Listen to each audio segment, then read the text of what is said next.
Gigantisme lautan dalam, misteri makhluk raksasa di kedalaman samudra. Selamat datang di channel Sekilas Informasi. Terima kasih banyak karena telah memilih video kami.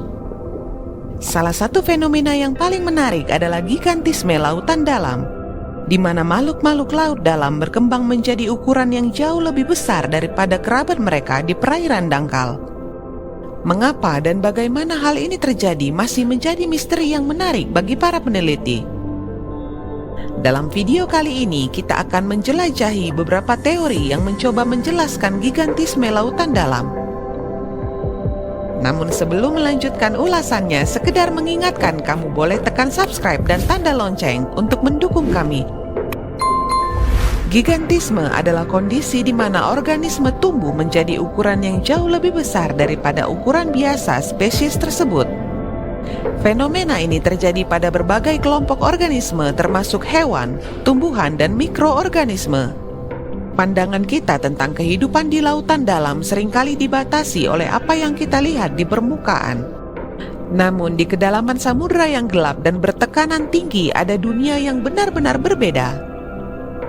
Gigantisme lautan dalam terutama terjadi pada hewan yang tak bertulang belakang seperti cumi-cumi, ubur-ubur, kepiting, dan cacing laut dalam.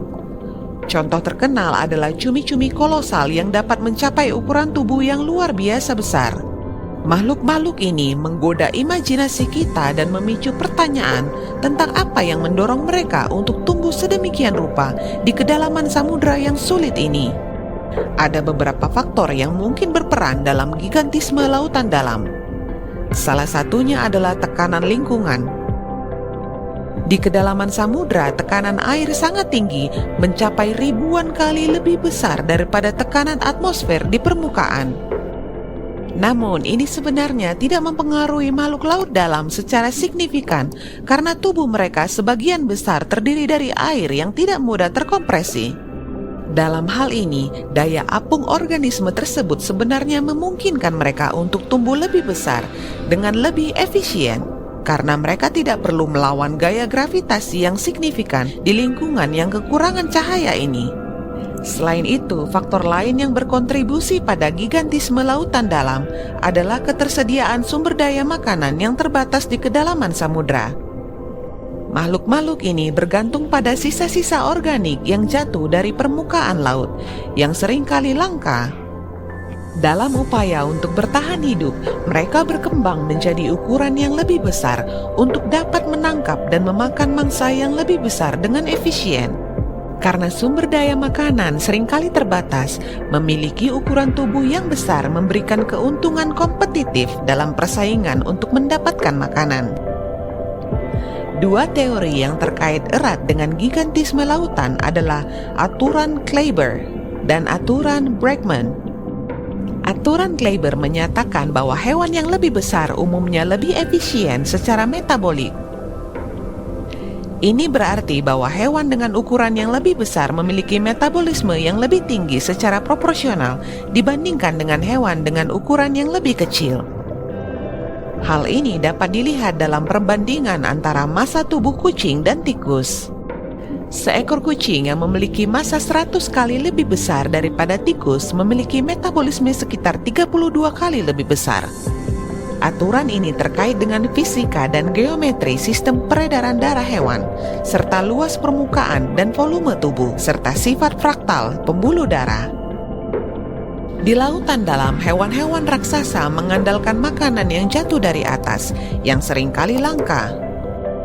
Oleh karena itu, mereka memiliki insentif evolusioner untuk menjadi lebih efisien secara metabolik dan akibatnya berkembang menjadi ukuran yang lebih besar. Aturan Bregman di sisi lain adalah korelasi umum antara peningkatan ukuran tubuh dengan penurunan suhu.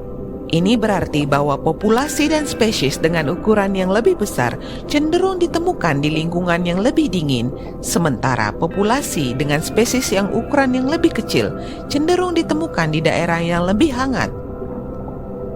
Hal ini terkait dengan perubahan proses pembagian sel dan peningkatan umur hidup.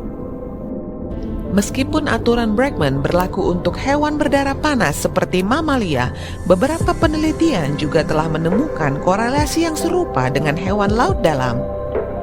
Namun perlu diingat bahwa aturan ini mungkin lebih cenderung daripada hukum pasti dan faktor-faktor lain juga mempengaruhi pertumbuhan laut makhluk dalam.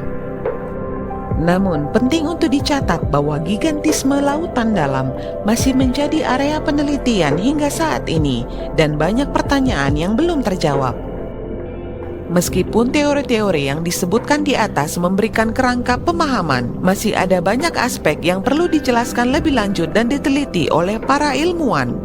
Dalam perjalanan kita menjelajahi kedalaman samudra, kita terus menemukan kehidupan dan adaptasi yang luar biasa dari makhluk-makhluk laut dalam. Mereka telah berevolusi untuk bertahan hidup dalam lingkungan yang penuh tekanan, gelap gulita, dan dengan sumber makanan yang terbatas. Gigantisme lautan dalam adalah salah satu contoh yang menarik kita pada keajaiban alam dan memperluas pemahaman kita tentang dunia samudera yang penuh misteri. Dalam penelitian lebih lanjut dan eksplorasi lautan dalam, kita dapat berharap untuk memecahkan misteri di balik gigantisme lautan dalam dan mengungkapkan lebih banyak rahasia tentang kehidupan yang mengagumkan di kedalaman samudera.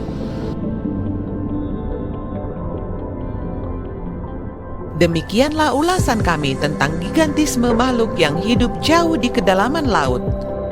Terima kasih sudah menonton. Sekian dulu dari kami. Jangan lupa subscribe, like, dan bunyikan tanda loncengnya supaya kita bisa bertemu lagi dalam video selanjutnya.